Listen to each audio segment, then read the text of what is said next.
Hey, app creators. What we are going to do now is learn how to put the code blocks in for our first app. This is the app where we've been working on the layout, and what this app is going to do is if you press the Fun button, it is going to show a fun picture. If you press the Board button, it is going to show a board picture. And when one picture comes on the screen, the other one will go off. This is your job. Students, here I am on the design screen or the viewer screen of our first app. And you can see I've got my button and my picture and my text. So I want to add the code blocks now. Please make sure that before you move on, that you have 2 buttons and you have 2 images that are loaded into your app. You can see I have image number, it says image 4, and this one says image 3.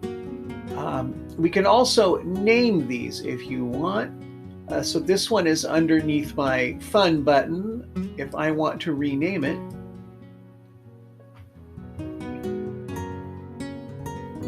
this can be my Fun image in camel case.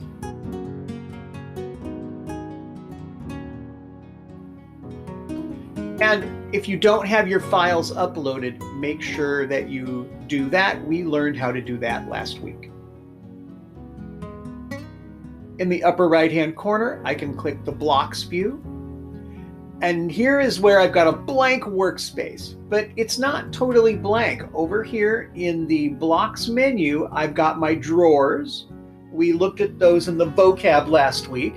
And I've got my components listed down here as well.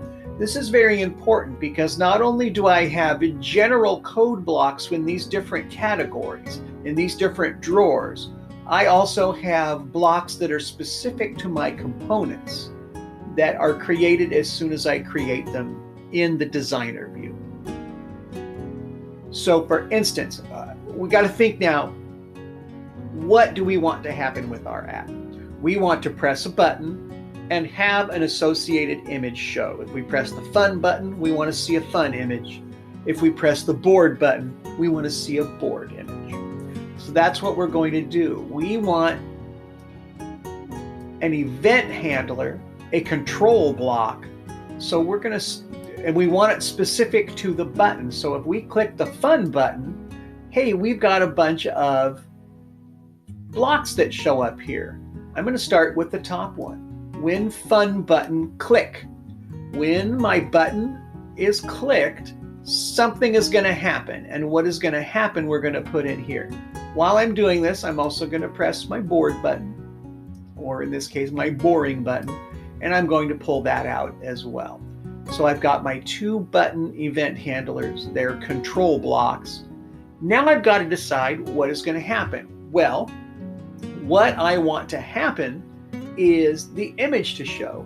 So I'm going to click on my image. And here we have some options. So fun image animation, make it clickable, set its height, set its height percent. There's all these choices. But what is it that I want to happen? I want it to show on the screen. So the fun image is going to be set to visible. So I'm going to pull out the visible.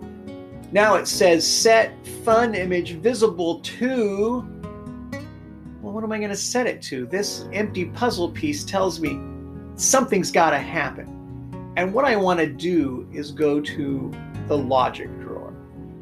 This is in the code flowchart where we would have a choice, and either yes or no. Hey, if I press the Fun button, am I going to see the image or not? And the answer is yes or true. I am going to set the visibility to true, and that fits right in there. Now remember, if I want to set the fun image visible to true, I want to make sure the boring is not visible. So I am probably going to want to visit the board image,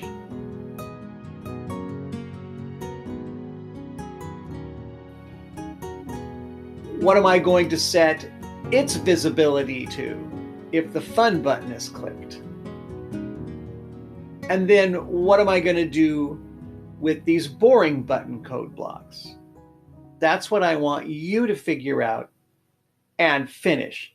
And we will check this code in class.